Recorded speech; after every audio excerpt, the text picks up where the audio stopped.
Dance के control मिल जाएंगे तो कम से कम रियर एसी वेंट्स ही दे दो। Hello everyone, welcome back to another video. I hope सब कुछ बढ़िया चल रहा हो आप सबकी जिंदगी में। ये है भाई महिंद्रा की all new Scorpio N Z8T।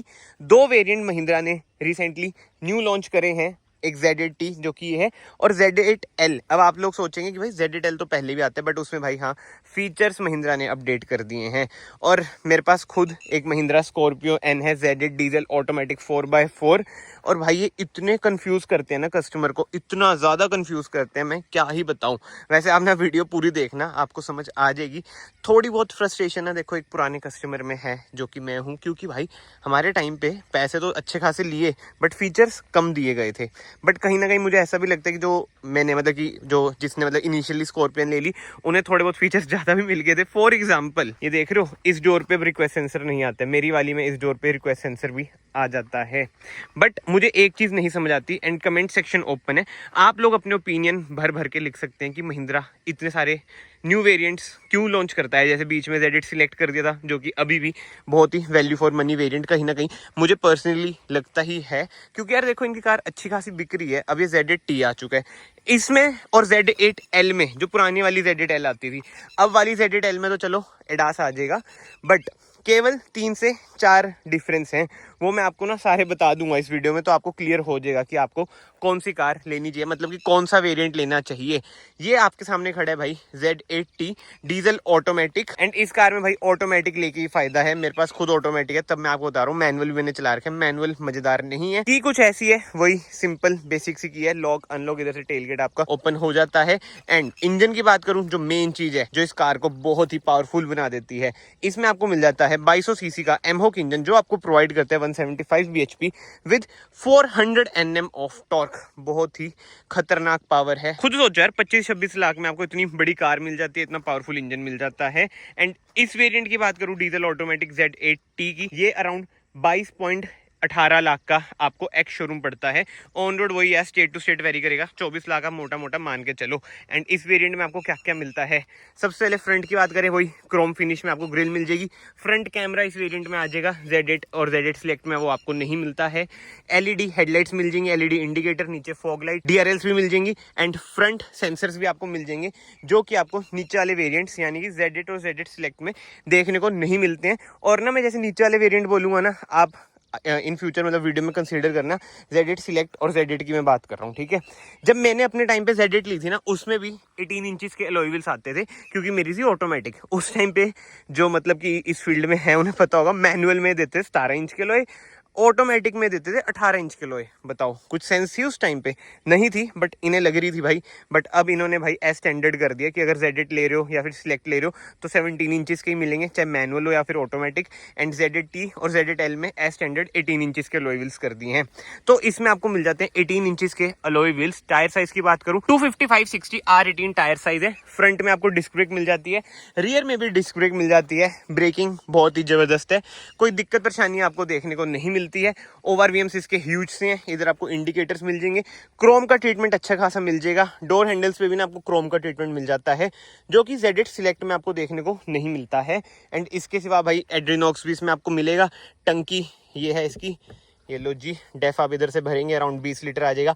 Diesel around 55 litres इसमें आ जाता है इजीली। एंड रोड प्रेजेंस भाई कार की खतरनाक है, कोई दिक्कत परेशानी वाली बात नहीं है। नीचे स्टेप पर भी आते हैं, अभी अंदर पड़े हैं, ऊपर आपको रूफ रेल वगैरह सब कुछ मिल जाता है। एंड रियर लुक की बात करूं, ये चीज ना इनिशियली बड़ी कंट्रोवर्शियल थी, बट आप देखो अब रोड पे हर दूसरी तीसरी कार स्कॉर्पियो नहीं आपको देखने को मिलेगी भाई, क्योंकि अब लोगों को ये पसंद आ रही है धीरे धीरे। और क्यों ना है भाई, जिस प्राइस पॉइंट पे कार आपको मिल रही है, क्या ही जबरदस्त कार है यार, एक बार आप खुद चेक करो।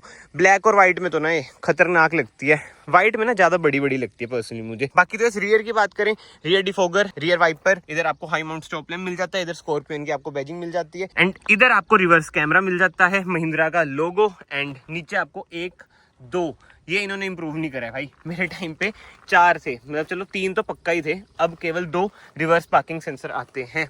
एंड टेल गेट हम ओपन करते हैं, कुछ नोट कर रहे हो आपके भी मन में, ये तो देखो आएगा ही आएगा। अब देखो जिसको स्कॉर्पियन की तरफ जाने उसके मन में तो पक्का ही आएगा कि तुम यार न्यू वेरिएंट लॉन्च कर रहे हो तो कम से कम रियर एसी वेंट्स ही दे दो, पीछे USB सॉकेट ही दे दो, कुछ तो दे दो।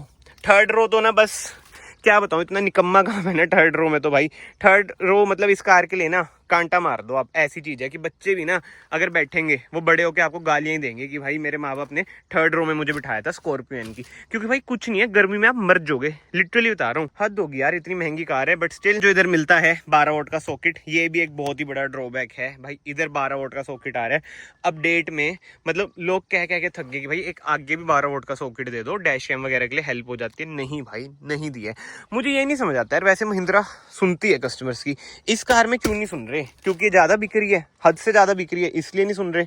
बट ठीक है यार, इधर आपको वही टूल किट वगैरह मिल जाती है। ये तो यार मुझे ना बड़ा गलत हिसाब किताब लगा था, क्योंकि देखो मेरे पास खुद स्कॉर्पियन है ना, तो मैं आपको अपनी दिल की फीलिंग्स बता सकता हूँ एज अ ओनर भी। बताओ, नए नए वेरिएंट तो लॉन्च कर रहे हैं, बट जो काम की चीज़ है वो तो कर दो भाई। वो भाई अभी भी नहीं कर रहे। इसे ऐसे ऊपर कर देते हैं पूरा। ये लो जी, 60-40 ना स्प्लिट का आपको ऑप्शन मिल जाता है। रियर में 2 एडजस्टेबल हेडरेस्ट मिल जाते हैं। सेंटर हेडरेस्ट भाई एडजस्ट नहीं होएगा, तो कप होल्डर आपको सेंटर आर्मरेस्ट में मिल जाएंगे। एंड एक और अपडेट जो इधर है, 65 वॉट्स का ये सी टाइप सॉकेट अब इन्होंने दे दिया है। पहले भी था, बट ये देख रहे हो कैसे लिखा हुआ है, कितना देसी सा लग रहा है। एंड रियर एसी वेंट्स आपको इधर मिल जाते हैं। बाकी कैबिन लाइट वगैरह भाई सारी आपको एलईडी ही मिलेंगी। सनरूफ आपको छोटी वाली ही मिलती है, कोई पैनोरामिक सनरूफ भाई ZL में भी नहीं आई है। बस ये बोलने वाली चीज़ें थी कि पैनोरामिक सनरूफ आएगी। सोशल मीडिया पे आपको होता है आजकल फेक इन्फॉर्मेशन कितनी ज़्यादा फैलती है। बट एनीवे, अब हम चलते हैं कार के अंदर। रिक्वेस्ट सेंसर आपको इधर भी मिल जाता है। ऐसा कुछ है इसका डोर ट्रिम। इधर आपको सॉफ्ट टच मिल जाता है। इधर से आप ओवरव्हील फोल्ड कर सकते हैं, एडजस्ट कर सकते हैं। पावर विंडोज़ के कंट्रोल, ग्लोस ट्रीटमेंट आपको मिल जाता है। एंड इसमें ना जो वो वाली विंडो है उसमें भी 1 टच डाउन 1 टच अप है।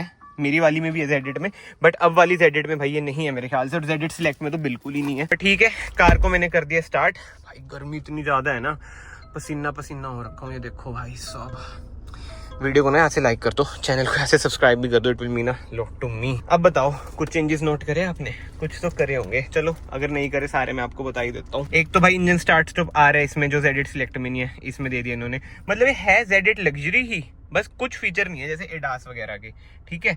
इसके अलावा तो भाई स्टीयरिंग व्हील वगैरह सब कुछ सेम है। इधर से आप इंफोटेनमेंट स्क्रीन कंट्रोल करेंगे, इधर आपको क्रूज कंट्रोल मिल जाता है। Z8L में इधर अब आपको एडास के कंट्रोल मिल जाएंगे। इधर से आप अपनी स्क्रीन मतलब कि MID वगैरह कंट्रोल करेंगे।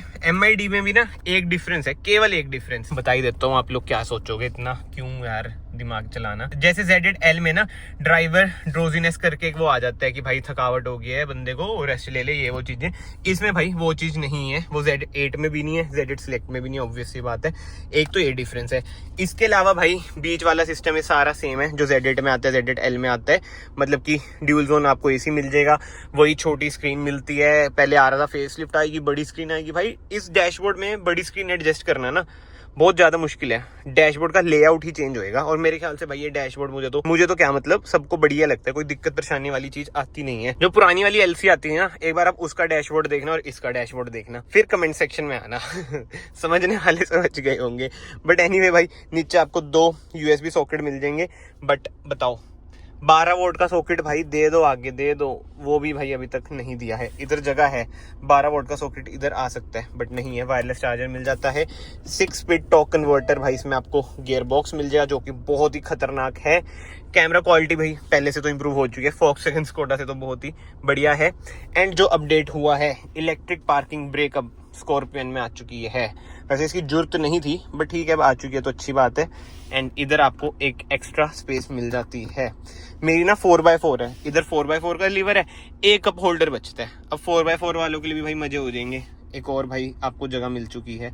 वही तो भाई दुख होता है, शुरू में ही ऐसी R&D करके भाई प्रोडक्ट दे दो जिसने शुरू में लिया है, बट नहीं भाई क्या कर सकते हैं। ऐसी कुछ है भाई इसकी सेंटर आर्मरेस्ट की स्पेस, ऐसे ये बंद भी हो जाएगी। इसके सिवा तो ग्लव बॉक्स की बात करूं, स्पेशियस ग्लव बॉक्स है, कूल ग्लव बॉक्स है। इधर आपको लेदर ट्रीटमेंट मिल जाता है, तो सारा ब्राउन ब्राउन है ना, बढ़िया है, कोई दिक्कत परेशानी नहीं है। ऑटो डिमिंग IRVM है। And just for your information भाई, पहले ना ऑटो डिमिंग IRVM आता ही नहीं था। जो मेरी वाली है ना, उसमें भी ऑटो डिमिंग IRVM नहीं है। अब देखो कितना एस्थेटिक लग रहा है।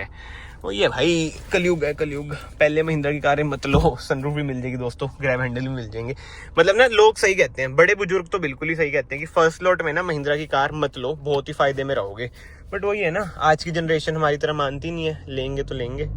ये देख रहे हो, इलेक्ट्रिक पार्किंग ब्रेक हटा ही नहीं है, आदत ही नहीं है हटाने की। यही तो पंगे हैं इलेक्ट्रिक पार्किंग ब्रेक के, हट चुकी है। बट एनीवे, अब मोटी मोटी चेंजेस की बात करें ना ZL से इसमें, और हाँ वैसे सोनी के स्पीकर भी इसमें आपको मिल रहे हैं। एक तो इलेक्ट्रिक पार्किंग ब्रेक आ गई है, एक ये ऐड हो चुका है, पीछे वो 65 वोट का आ चुका है, और इधर से ड्राइवर ड्रोजीनेस हट चुका है। इसके अलावा जो 4 चेंज हैं, इसके अलावा मैंने तो भाई कोई चेंज नोट नहीं करा है। बाकी कमेंट सेक्शन देखो ओपन है, आप लोग बता सकते हो क्या चेंज है क्या नहीं। मुझे तो भाई यही नोट हुआ है, बाकी तो A to Z car same है। और हाँ, जैसे ZL में वो वेंटिलेटेड सीट्स आती हैं, इसमें भी वेंटिलेटेड सीट्स हैं, इधर लिखा है ना विद वेंटिलेशन। बट कंट्रोल वो स्क्रीन से ही होंगी, कोई फिजिकल बटन आपको देखने को नहीं मिलता है सैडली।